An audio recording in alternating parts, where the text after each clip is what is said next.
সলাতি ওয়া উম্মি, রাব্বুল আমিন আমার মা এবং আমার নমাজ আমি কোনটাকে ছাড়বো?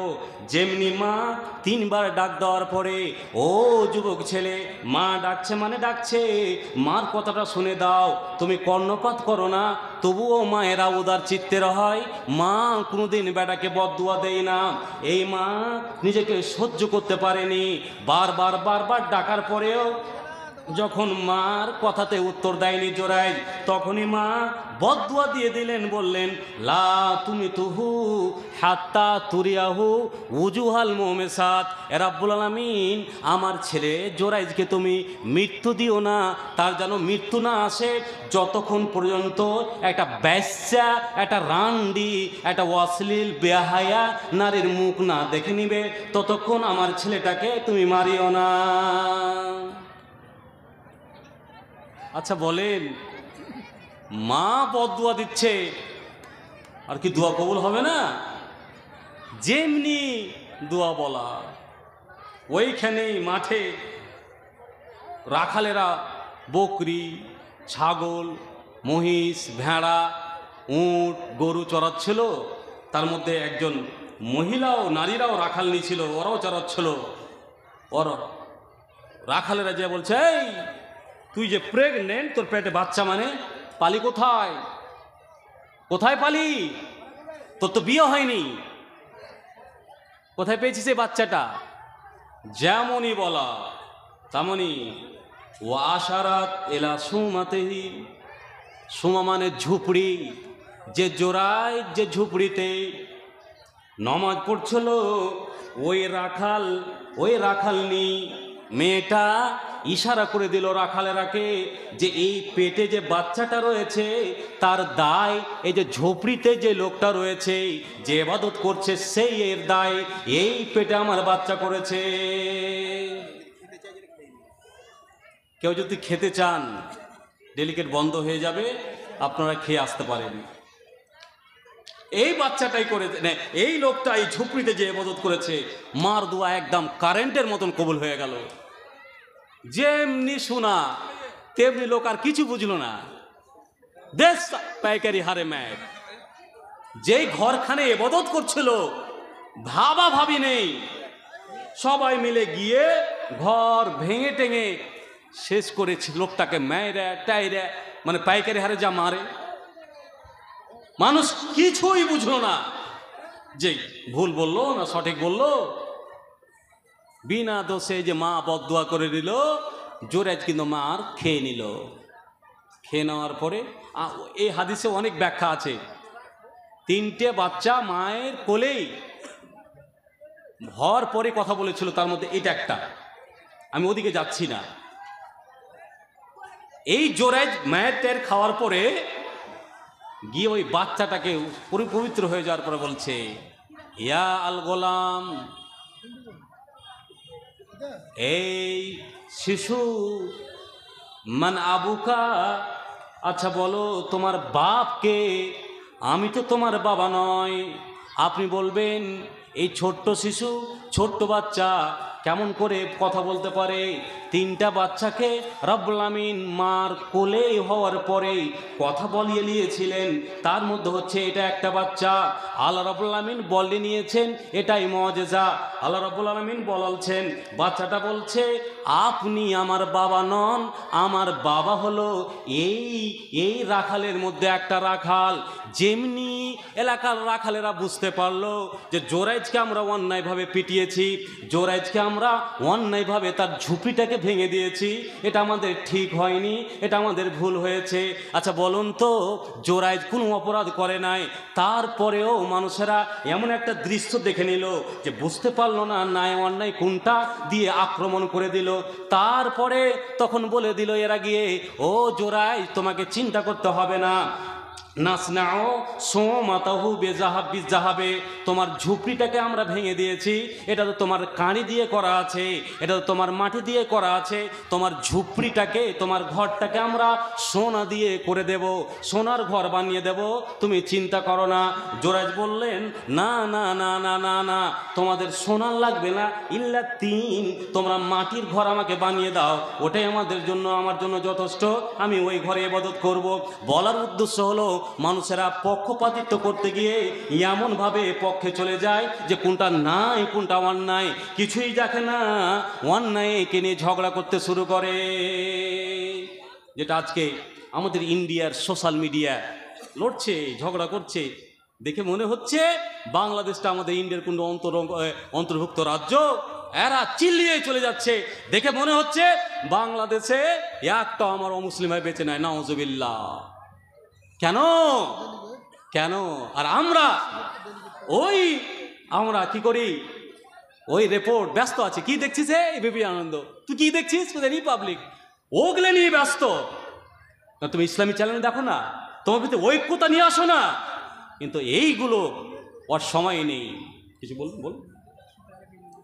হ্যাঁ, ডেলিকেটের দাম ছিল 120 টাকা, কমিয়ে দিয়ে 100 টাকা করা হয়েছে।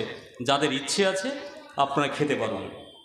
আল্লাহ রসুল বুখারীর আর হাদিস, আয়েশা বলছেন, আবগাজুর রেজাল ইনদাল্লাহ, আবগাজুর রেজাল ইলাল্লাহ, এরকম হাদিসে এসেছে।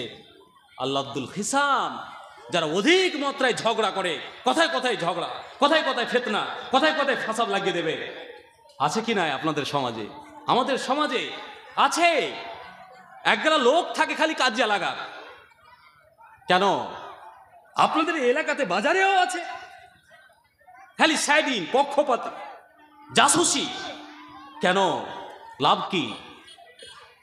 আল্লাহ রসুল বুখারীর হাদিস, যাচ্ছেন, দুটো কবরে আজাব হচ্ছে, আল্লাহ রসুল দাঁড়িয়ে গেলেন, খেজুরের ডাল ভাগলেন, দুভাগে ভাগ করে একটা একটা করে, কিসরাতান ফাগারাজা কিসরাতান আলাল কাবার, আল্লাহ রসুল একটা একটা কবরে একটা একটা করে টুকরো পুঁতে দিলেন, আর বললেন যে ওয়াম্মা আহদোহা লা ইয়াস্তাতির ওয়া ফি রায়াতিন লা ইয়াস্তানজি মিনাল বাউল, পেশাব থেকে বাঁচত না। ওয়াম্মাল আখার ইয়ামশি বিন নামিমা, দ্বিতীয়জন এরা চুগলখড়ি করত, এর কথা ওর কাছে, ওর কথা ওয়াকে দিয়ে মানুষকে ভাঙিয়ে এরা পক্ষপাতিত্ব করত। আপনি বলবেন এই বক্তব্য কেন বলছেন? এই জন্য বলছি যে সমাজে এটা আছে, করিয়েন না, করিয়েন না। হযরতে আনাস থেকে বর্ণনা, বুখারীর হাদিস, আনাস থেকে বর্ণনা। আনাস বলছেন, আল্লাহ রসুল রাইসুল মুনাফিকিন আব্দুল্লাহ ইবনে উবাই ইবনে সলুল এর কাছে যান। এই কিছু লোককে ভাঙাচ্ছে, এই কিছু লোককে নিজের দিকে নিয়ে আসছে কিছু যান। আল্লাহ রসুল গেছেন, তো রাকিবা রাসূলুল্লাহ আলাল হিমার, আল্লাহ রসুল গাধার উপরে চড়ে উবাই ইবনে সলুল, আব্দুল্লাহ ইবনে উবাই ইবনে সলুলের সাথে সাক্ষাৎ করতে গেছেন। তো যেখান দিয়ে গিয়েছিলেন ওই জায়গাটা একটু কাদা মাটি নোংরা ছিল। যেমনি নবীকে পাওয়া, দেখতে পাওয়া, তখন এই আব্দুল্লাহ ইবনে সলুল বলছে কি, আল্লাহে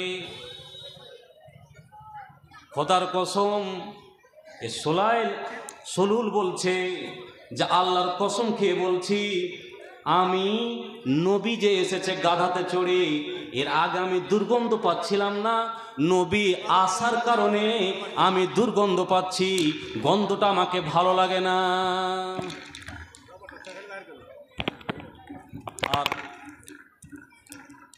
নবীর ব্যাপারে কি বলছে,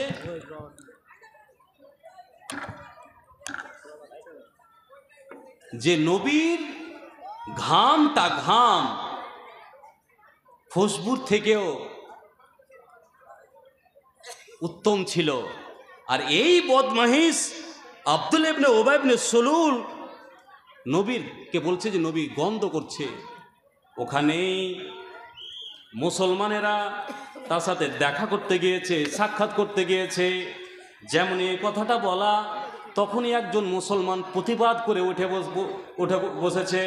আর বসার পরে চট করে তখন বলতে লেগেছে, তো আল্লাহ রসুলের গন্ধ তো দূরের কথা, তোর গন্ধটা, তোর থেকে আল্লাহ রসুলের যে গাধা রয়েছে, গাধার গন্ধটা অতি উত্তম আমাদের কাছে। নবীর গন্ধ বাদ দে, আল্লাহ রসুলের গাধার, তোর থেকে আল্লাহ রসুলের গাধার গন্ধটা অতি উত্তম।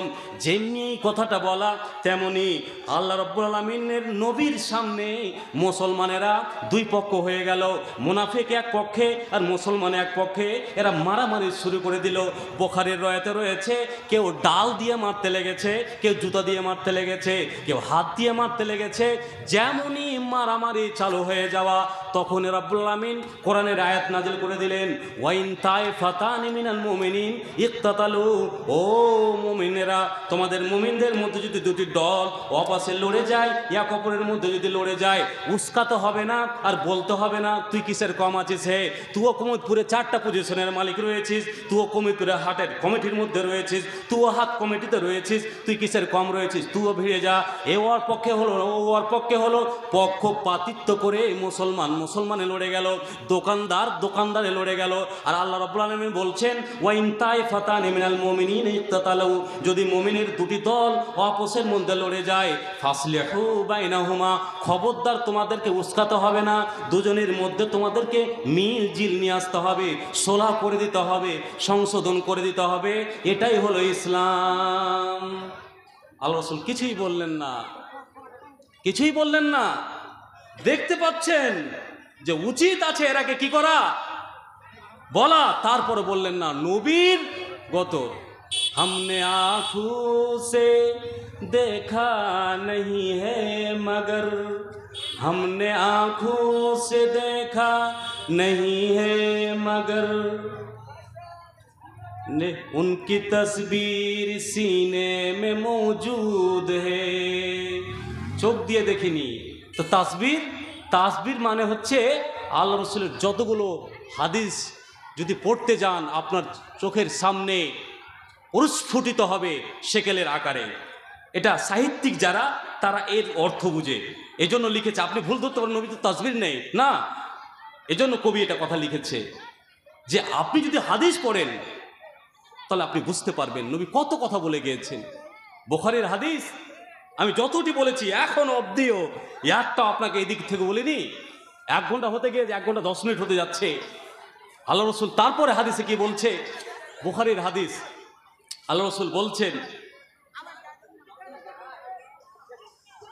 একজন বাচ্চি তার দাদুর নামে 500 টাকা দিয়েছে। আল্লাহুম্মা সাল্লি আলা আল্লাহুম্মা বারিক আলাই, আল্লাহুম্মা ফাক্কিহহা ফিদ্দীন, আল্লাহুম্মা আল্লিমহাল কিতাব ওয়াল হাদিস ওয়াল হিকমা। তো কথা হলো যে আল্লাহ রসুল বসে আছেন, আর বসে আছেন এই মতো অবস্থায়। এটা হাদিস খালেদ আল জোহানি থেকে বর্ণনা, বুখারী। এক দেহাতি মূর্খ অজ্ঞ নবীর কাছে এসেছে, আসার পরে বলছেন, ইয়া রাসূলুল্লাহ ইগজে বাইনানা বিকিতাবিল্লাহি তাআলা, এ আল্লাহ রসুল, আপনার কোরআনে যেটা বিধান রয়েছে আল্লাহর কেতাবে, ওই কেতাব অনুযায়ী আমাকে ফয়সালা শোনান। কেন বলছে, আমার মধ্যে আর একটা লোকের সাথে ঝগড়া হয়েছে। কি ঝগড়া? আমার ছেলে আমার এলাকাতে একটা বাড়িতে কাজ করতে গিয়েছিল,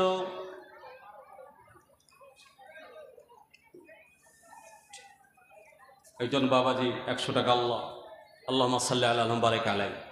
তো আমার ছেলে একটা বাড়িতে কাজ করতে গিয়েছে, কাজ করতে গিয়ে কি হয়েছে, জানা বেইমরাতিহি, যে বাড়িতে গিয়েছে তার বিবির সাথে জেমা করে নিয়েছে, ব্যভিচার করে নিয়েছে, জেনা করে নিয়েছে। দুঃখের বিষয় হলো আমাদের এলাকাতে এতটা এরা সোশ্যাল মিডিয়াতে ফেসবুকে দেখে দেখে এবং এরা খারাপ ভিডিও দেখে দেখে এত নোংরা হয়েছে যে এরা অশ্লীলের দিকে চলে যাচ্ছে সমাজটা। তারপরেও সমাজের যারা প্রতিষ্ঠিত ব্যক্তি রয়েছেন, তাদের কোনো গ্রাহ্য হয় না, আমরা রুখবার কোনো চেষ্টা করি না। মৌলবি থেকে নিয়ে সমাজ থেকে নিয়ে সকল প্রকারের মানুষেরা এর জন্য দায়ী হয়ে যাব, সমাজকে বাধা না দেওয়ার কারণে। যেই মতো আজকে এই দোকানদারগুলো যদি আজকে দোকানদার যতগুলো রয়েছে এরাই যদি সামগ্রিকভাবে এসে এরা তো দোকানে বসে বসে মোবাইল টিপে টিপে টিপে টিপে টাইম কাটতে দেয়, প্রতিদিন কাটায়। আজকে দিন তাদের সুযোগ হয়েছিল, তারপরেও অধিক ক্ষেত্রে দেখা গেল যে অর্ধেকটির থেকেও বেশি এরা স্টেজে আসে না, দোকান থেকে পালিয়ে যায়। আমি ওদিকে যাচ্ছি না। এই ছেলে, আমার ছেলে কাজ করতে গিয়ে তার বাড়ির মালকিনের সাথে জেমা করে নিয়েছে, ব্যভিচার করে নিয়েছে, কিন্তু ওখানকার লোকেরা ফতোয়া দিয়েছে আমার বেটার জন্য নাকি ফিদিয়া রয়েছে, 100টা আমাকে উট দিতে হবে, আমাকে 100টা উট দিতে হবে, আর একটা গোলাম দিতে হবে, তার জন্য আর যদি আমাকে দিতে হবে, আর তারপরে 1 বছর আমার ছেলেটাকে জ্বালাওয়াতন করে দেবে, আমার এলাকা থেকে তাড়িয়ে দেবে, আমি তাদেরকে 100টা উট দিয়ে দিয়েছি। আচ্ছা বলুন তো এটা কি ঠিক রয়েছে শরীয়তের মধ্যে? আমি ওর সাথে তর্ক করেছি, ঝগড়া করেছি। এখনকার ওই মৌলবি সাহেবরা, মক্তবের মৌলবি বলিয়েন না, মৌলবি সম্মানের হানি কারোর করতে যায় না, কিন্তু মৌলবি সাহেবরা আছেই খাটাম করে পাবলিক। হ্যাঁ তুই এটা জানিস না, ও ফটো দিতে শুরু করলো। কালকে চায়ের দোকানে বসে আছি, তো একটা লোক জিজ্ঞাসা করছে, আচ্ছা মৌলবি সাহেব ফজর রক্তে চেতন কেন পাই না? তখন পাবলিক বলছে বোকা, আমি বসে আছি, আমাকে করেছে প্রশ্ন, আর পাবলিকটাই উত্তর দিতে লেগেছে বোকা তুই চেতন পেয়েছি না। আবে সব থেকে বড় হলো মন আর দেমাগ, মন ঠিক কর তোর সব ঠিক হয়ে যাবে। আমার প্রয়োজন মনে করলো না, দিয়ে যে বলতে শুরু করলো ওই বক্তা, শেষে তখন বলছে রে শালা আমি সব বলছি, মৌলবিকে তুই জিজ্ঞাসা করলি। আমি তখন বললাম পরের সময় ঘুমান, বলছে 11টার আগে একদিনও ঘুমাই নাই। তো 11টার আগে ঘুমান, ফের মোবাইল টিপেন কটা অবধি? 12টা। তো 12টা অবধি মোবাইল টিপলেন, আপনি ঘুম যাবেন কখন? আর আপনি ফজর তো উঠবেন কেমন করে? কেমন করে উঠবেন? এশারের নামাজ পড়ার পরে আপনার ইলিমের যদি কথোপকথন হয়, হাদিস কোরআনে যদি চর্চা হয়, কথোপকথন করুন, নইলে এশারের পরে আল্লাহ রাব্বুল আলামিন রাত দিয়েছে ওয়াজআলনা নাওমাকুম সুবাতা ওয়াজআলনা লাইলা লিবাসা, আপনি তার হক আদা করেন। ওটা না করে 11টার সময় আপনি ঘুমাবেন আর ফজর উঠতে আপনি জামাত ধরবেন, এটা কে বলেছে? আল্লাহ রাসূল বললেন না, তোমার ছেলেটাকে 100